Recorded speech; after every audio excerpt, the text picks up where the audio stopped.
your default position is to, you like the guilt and tell a complete yarn, tell a complete fantasy. You can't do it. So society needs to be protective of people like that. But no, we allow ourselves to be ruled by people like that and organisations like that. We give them our power. And I call those three things, I call that corporate syndrome. And you get people that work in corporations, you see they gradually become that. They lose their sense of feeling. They can't put themselves in the position of feeling for someone else. I'm just doing my job. Shoot them in the back of the head. I was just doing my job, it wasn't me. I was just following orders. Well, where's your humanity? Where's your common law stuff? Where did that go? I was just following orders. Did something register? Did something tell you you're doing something wrong there? You know, just think of it. Just think of it, the bigger picture of what's really going on here. The DSM-4, which is the Shrink's Diagnostic Magazine, is never going to have corporate syndrome in it because it's got corporate syndrome. And the first, like addiction, if you like, syndrome, if you want to call it, the first symptom of that is denial. Most of these disorders, one of the big symptoms about it is denial, and we haven't got it. So why would they put it in that book? Because they're doing everything but. They're just thinking of the new one that comes out, the DSM-5, is going to be even thicker because they've just invented a lot more disorders for people to have and create a lot more business. People think, oh, you need a psychiatric assessment. Oh, my son is not working very well at school. Give him some more Ritalin there. You know, whatever it is. Drug them up.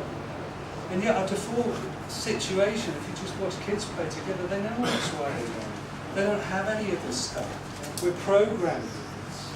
You know, so we've got a problem, and it's like we live with natural law. We know what's right or wrong. We can feel it in our hearts. But we're living under a tyranny, a corporate tyranny, a corporate takeover of a sovereign nation. That's what it is.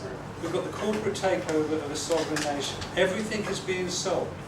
All these guys that are earning big bucks, all these politicians and all the rest of it, they've got corporate syndrome. They've got a vested interest. You challenge them on this and they're going to deny it. That's their first symptom. They're not going to hear it because they've got a vested interest. When you say to Tony Blair, you're a war criminal, no, I'm not. I was doing what was right. That was the evidence and everything. They'll have a big inquiry, the Chilcot inquiry, and cha-ching, all the lawyers and all the rest of it. They'll make loads of dough out of it. Yeah, we know in our hearts it's not right to use depleted uranium that's going to circumnavigate the world and we're all going to get poisoned. There's no way you can justify that, but people go along with it because they've got a vested interest. Oh, that's fine, we'll let the corporations run it. It's really fine. So that's the problem that we have, is as natural men and natural women, we're living under or beginning to recognise, getting to unacceptable levels now, corporate control. I've got some stuff that came in. I've got to show you this. Just to underline this, because I got this from my local council corporation. I live in the second worst borough in London. Apparently the first is Lambeth is the second. And they just want to know all this information about me. They want to know whether I'm gay, who's living with me, all this. They want me to fill this out free of charge. Oh, I might be able to win a £250 prize or something. All this information, they send this to me. All this stuff here. They're called Lambeth Living, that's what they call them. It's got confidential and it looks really official, so the compliant ones that are asleep will go, oh, I better fill that in. Come up with my £250. But this is what's going on, because as generations go on, we become more compliant to this. We're giving our power away. Nobody's saying no. Well, I'm going to do this. What I'm going to do with this? So I'm going to send them back a letter going, before I fill out this form, I just need to inform you what my fee schedule is. I've got a fee schedule. It's going to be £100 for each hour started. I'll be able to do this in about an hour. So if you're agreeable to that charge, then I'll do this for you. I'm not interested, oh by the way, I'm not interested in the £250. Is that okay? Because that's my person as a corporation. It's got the same status. And let's get this straight. God created man created corporations, and those that work for corporations, well, they have rank, and there's those guys right at the bottom, in middle offices. They're less than. You've got so much more power if you can exercise it. against these corporations that come around. People that knock on the door, you open the door, let them in. TV license guy. Have you got a TV? Oh, are we going to get a license? Oh, so you've got a TV and you haven't got a license. Right, you've convicted yourself. Well done. Don't even open the door. With the bailiff. Is he a bailiff? Can I see the court stamp with the signature? Oh, he's a debt collection agency. Well, you've got no rights. It's just a corporation trying to intimidate you. Just like the police, just to intimidate you for this. You feel fear. You're guilty. It's all that psychological stuff. You're brought up with it, so you must be doing something wrong. Excuse me, sir. Even though you haven't done anything wrong, you're like that. You know, you're on your toes, you can't help it. Because you've been pre-programmed for that. The last thing you're going to think is, hey, he's just a corporation. Who's he telling me what to do? He's just tapping for business. I'm the creditor. All corporations are in debt. They're bankrupt. If my bond creates that money, then I'm the creditor. How come they've turned this down? Saying, oh, we've got to make cutbacks here. You're going to have to cut your national health. You're going to have to cut this. The filthy blackguards.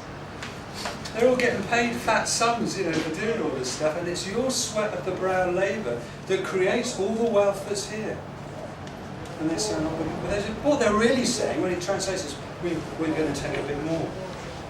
We're going to work you a bit harder. You're going to have a bit less. And here's our reason. And there's people going, oh yeah, we've got to cut. We've got to, you know, tighten our belts. We've got to have a bit less now, you know, for the benefit of the country. Going along with it, really complying, because they're not really seeing what's going on. It was just a corporate takeover.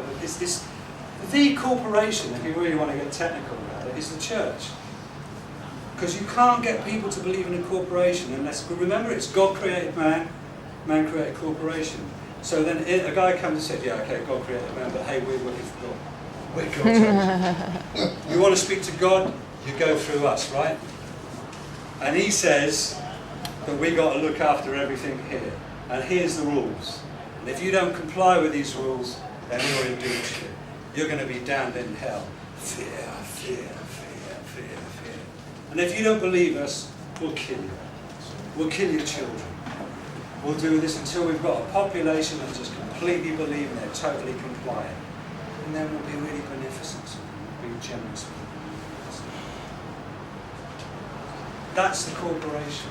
When all the businesses are registered, and when you guys have got registered business, you register it to a United Kingdom PLC, who are registered with the Vatican. Who do you think the Vatican bankers are? The Rothschilds. Do you think the bankers are running things? It all goes all the way up. That's the whole scam. That's how deep it goes. But it's all based on your assumption. Even people don't even tell you this is the way it is. You just kind of work it out for yourself. So, well, I don't do this and I don't do that. So you assume it. You assume that's the way it is. And most people don't even question it. And until you've got a little bit of evidence, which brings me right back to the John Harris thing, what the definition of a person is. What am I giving away? How do I maintain my human rights? The best way to maintain your human rights is to use the N word. No. When you walk into a park, what's the first thing you see? No cycling, no ball games, no picnics, no barbecue. Well, when the corporations come to you, say no. No contract, return to sender. Whenever you get that stuff come through, you don't want a contract with them. They're offering you something. Say no, not interested. I know guys who, we're feeding this machine with our tax. We're feeding everything. You've got to pay tax. Not really. If you're paying tax, you're a criminal in law, legislation. Because you're supporting the government that supports terrorism. And you've got a right to withhold your taxes to do that. And I've seen on the internet, I haven't seen a man face to face, but I know guys that have given that as a reason. And you can get it, there's a guy, is it Chris Coverdale has got all that down? See, there are people here that know some of this stuff, and you can get a template of a letter you write up to the Inland Revenue, but of course they get around that by doing this pay as you earn. Pay as you go, so pay as you earn. So you've then got to go to your employer and say, oh, by the way, I don't want doing this pay as you earn thing. You give me all the money, I'll deal with the Inland Revenue. And here's my reasons for doing so. Because I'm a criminal if I keep on paying this. And I can't live with myself being a criminal. Are you